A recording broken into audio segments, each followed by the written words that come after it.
Today is a very special day to me.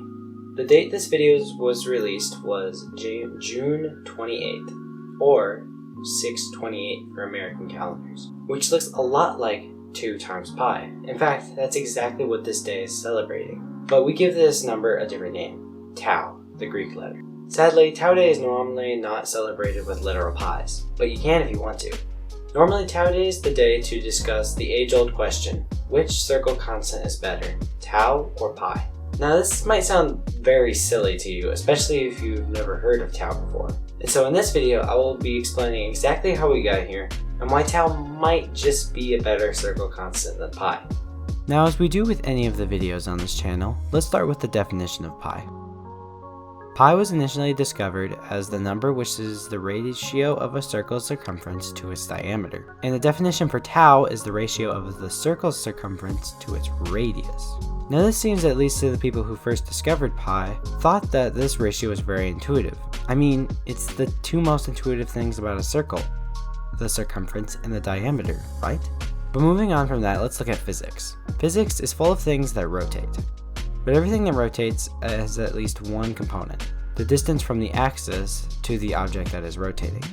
And so the equation for how much this object can move around in a circle is 2 times pi times that distance. Now we said earlier that the more intuitive thing about a circle is the diameter, but the distance from the axis and the object that is rotating represents a radius. And that's why we have to make sure to remember the 2 pi in that last equation. Now this might not sound so bad, but this is just the beginning of the reasons for tau. If we would have used tau instead, this equation would be tau times the distance from the axis and the object that is rotating. And that would make a lot more sense. Radians are a very useful way to measure angles in math. There are 2 pi radians in a circle. That means that 1 pi of a circle is actually 1/2 of a circle. So when is the last time you bought 1 pi and were given a semicircle of dough, pastry, and filling? Now the reason for this is because radians are based on the radius, but pi is based on the diameter. And so of course this would lead to some confusion.